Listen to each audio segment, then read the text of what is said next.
We're not against rap. We're not against rappers. But we are against those. Something big about to happen. I hear the beat tapping. We some fly rhyming felines rapping on the track. Better yet, grab a gat, cause we hot like Enzo. Doors closed, windows up, cause that's the way we like to ride. Windy City hitting. Check mic 1 2 1 2. We live, baby. And welcome back to episode 608 of Speak Your Mind Radio. I am your hostess with the mostest, Queen Star, aka MzHipHop. And today we'll be talking to Daytona Beach rapper 2010 swaggin about his latest release, Heaven's Archangel. Plus, we'll be talking about his upcoming EP, It's Okay to Be a Geek, and what his goals are beyond the music.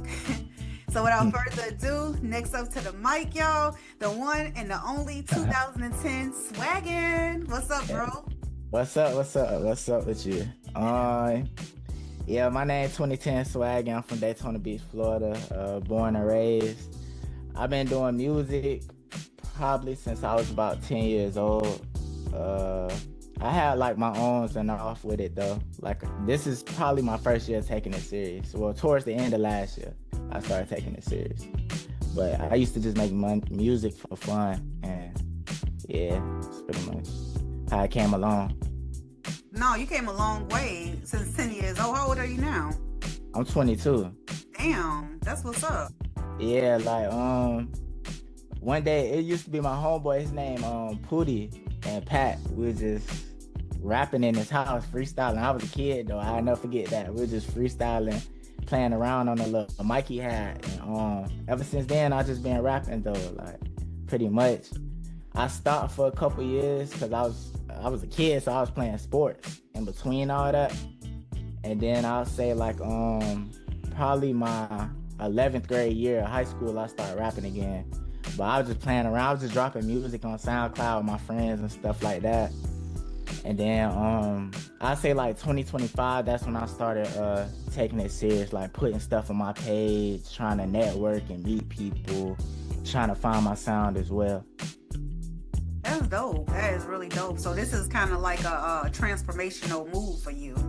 Yes, ma'am. Okay. So as you know, here on Speak Your Mind Radio, we do a traditional icebreaker question for all the artists. So let's get started. All right. So, like, what is the origin behind your name, and what do you stand for with that name, 2010 swaggin? All right, so a lot of people say it like that, but it's pronounced 2010 swaggin. Oh, dang. A lot of people say it like 2010 swaggin. It's pronounced 2010 swaggin. So originally I had 2 rap names before this. I had my first rap name ever was Hey Gucci, and then after that it was Rick Top Tier. And then pretty much like one day, cause I used to like the fashion stuff around there and stuff like that. And one day my Instagram, I was thinking of a hard Instagram name. I was like, I'm gonna put 2010 swaggin, like just cause like I love the year 2010. I take like mad inspiration from that year. Like I got so much memories from that year as well, like 2010 through 2015. I take mad inspiration from that. So I put my Instagram as 2010 swaggin. Then one day I was doing like a little photo shoot for my homeboy. His name Telitino. He do clothes, so Shalom last stated. He was like, bro, you should make that your rap name, low key, that'd be hard. I was like, what? I ain't think about it like that. He was like, yeah, that'd be hard. And I don't know, I just kept it since. It's different. So yeah. Yeah, it's definitely different. And the pronunciation 2010 swaggin, it sounds like better. Like, you know what I mean? Yeah. A lot of people say 2010 swaggin though. So yeah, but it's 2010 swaggin. Okay, cool. I like that. So, all right, you done told us a little bit about yourself with the, like, how you started music and everything like that, but you captured my attention when I was reading your bio, that you just kind of, step in the booth and clock in. Like, you don't write nothing down. You come up with songs in less than 30 minutes. Like, you operate like Wayne. That's crazy.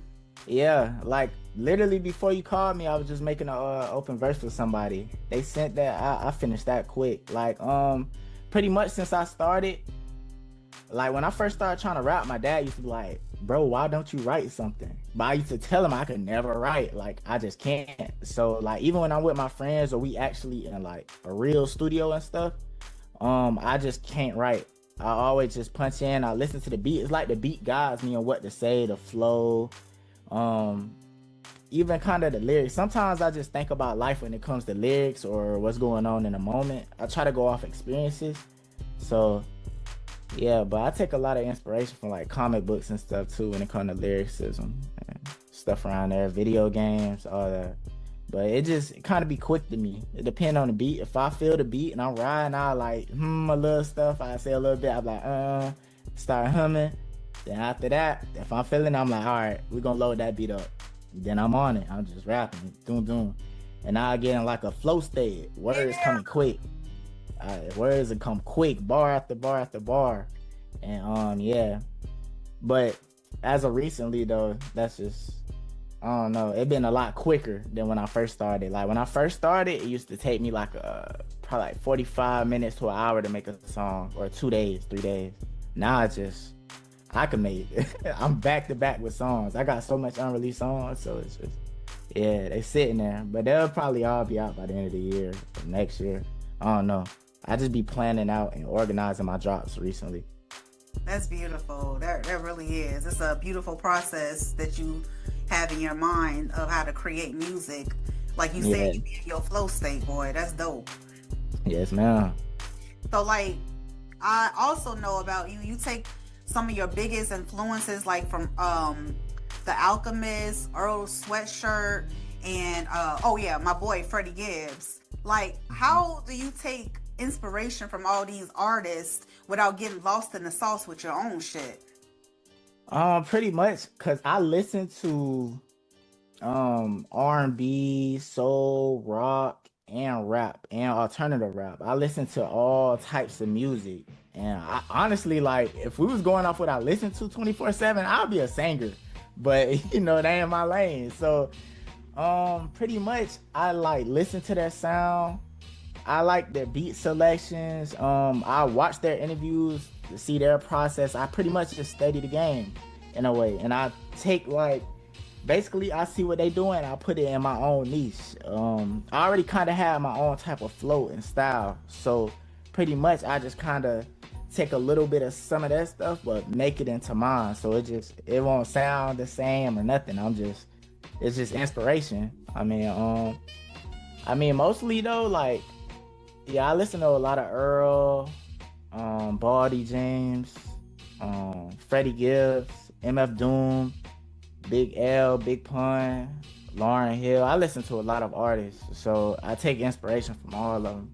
And all of them kind of like conscious rappers in a way, so that's kind of how I got my swag with it too. I was like, they music kind of be speaking for me in a way sometimes.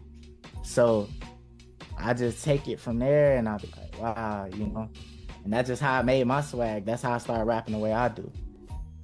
Yeah, that's cool. That's how you supposed to do is, piece everything together and create your own identity. And that's what you've done. Yeah, yes, ma'am.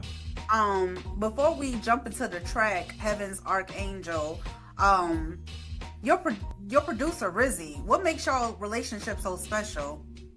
To be honest, I only talked to him like twice since this song.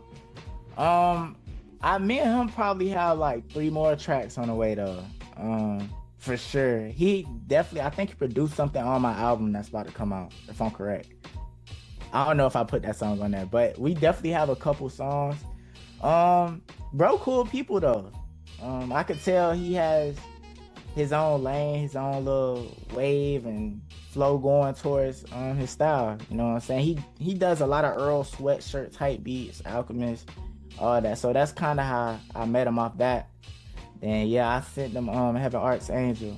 That's just that from there. Okay. Pretty much. That's what's up.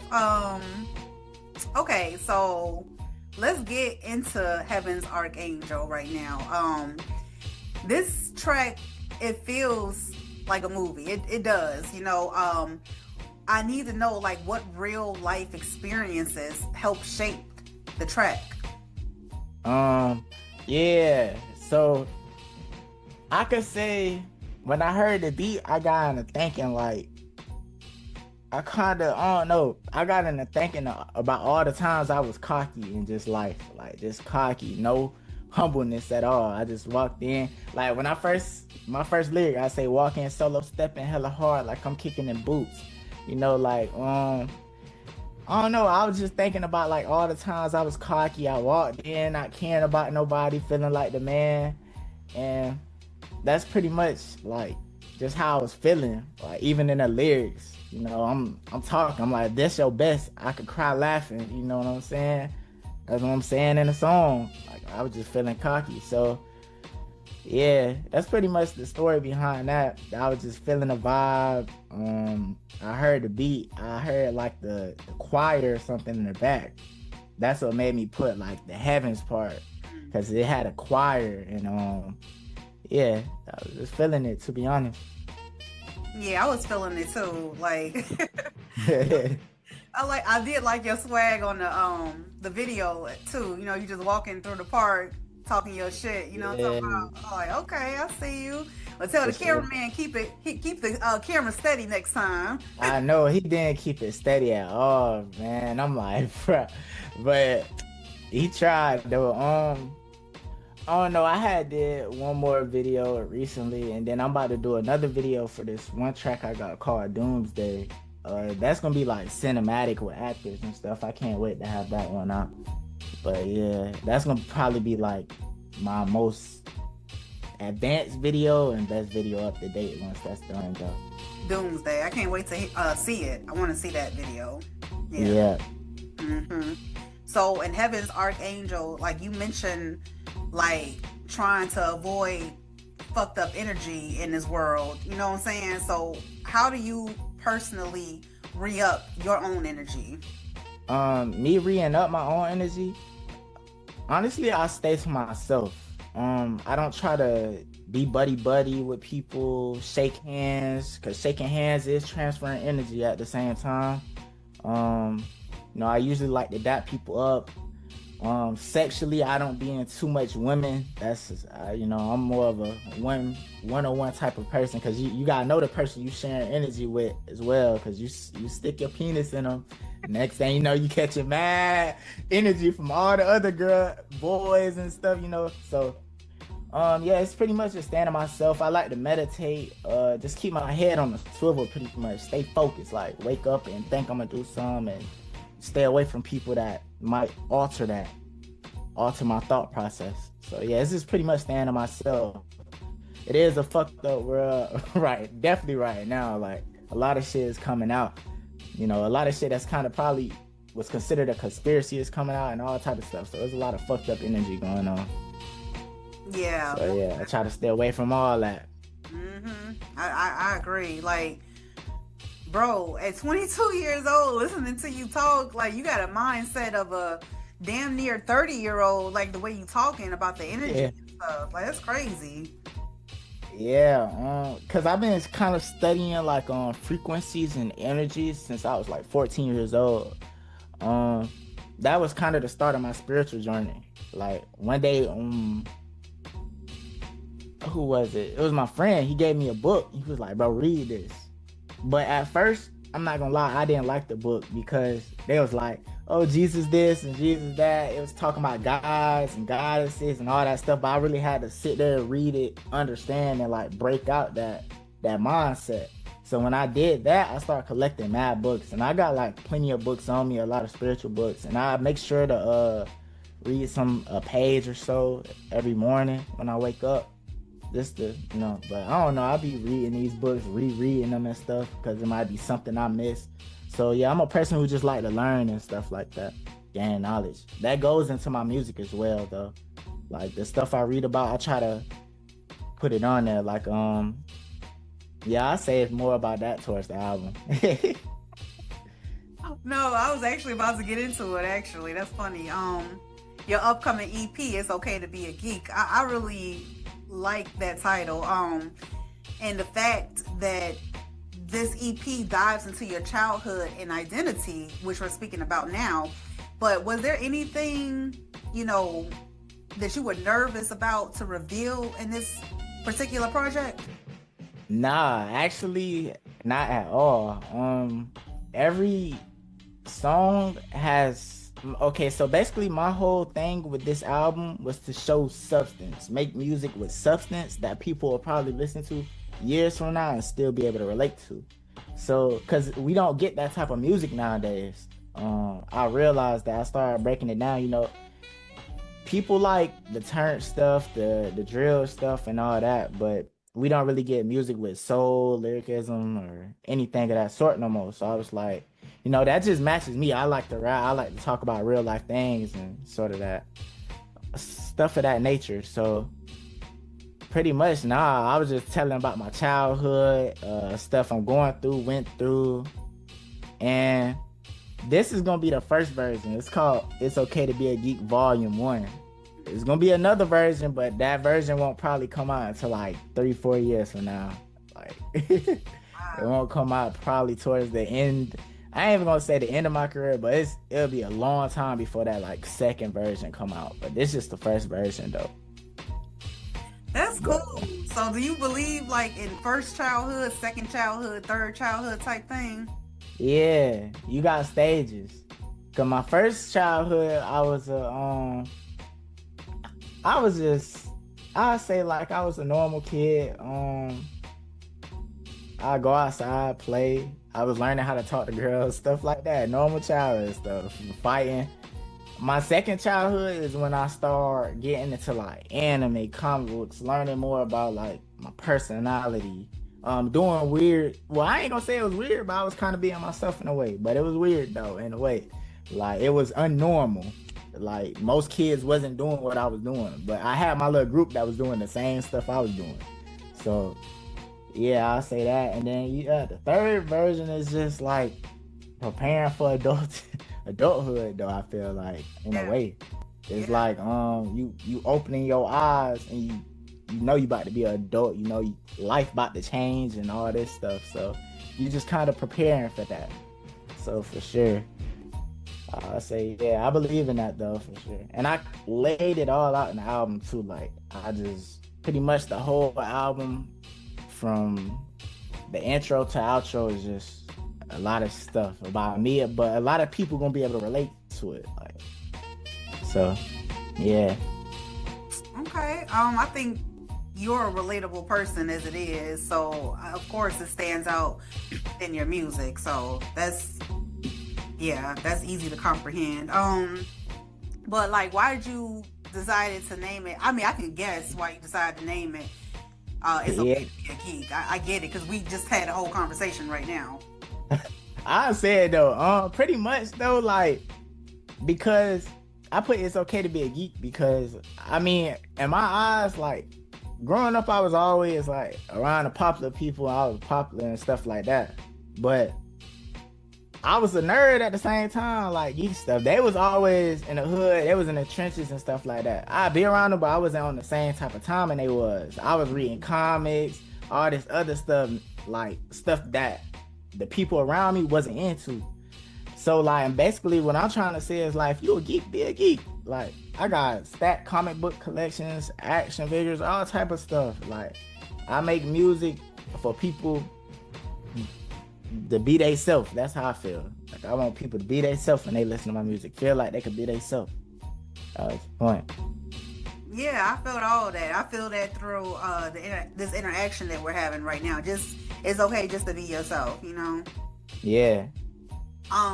So on this project, "It's Okay to Be a Geek," are you going to have any features? And can we? Well, we already answered that. We expect visuals, but are you going to, for Doomsday? Are you going to have any features though? Yes. It's this one dude. His name is RY. He's from Michigan. He's a cool, like, right. He's like an MC as well. He's like, He's a very lyrical type of rapper. His style is unique. I don't know how to explain his rhyme scheme, but it's very unique. You know, y'all will hear that. And then my cousin Tino as well. My cousin Tino is one of the reasons I rap the way I do today. He was rapping a little bit before me as well, so it's kind of like correlate. But yeah, he's on the album as well.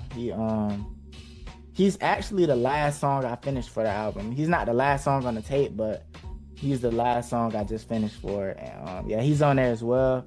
He's a very smooth type of rapper. He's like one of them people with the bars. Like, he has one of the hard bars. He say something to make you think, like, what? He said that? That was hard. So yeah, he's on there as well. And that's about it. In terms of visuals, I already did one for this song called Late Night Scrolls. I kind of got a snippet out there like on TikTok and YouTube Shorts. I did one already. And yeah, I got Doomsday. I plan on doing 5 visuals though. 5. 3 of them with other cameraman and 2 of them with my own camera.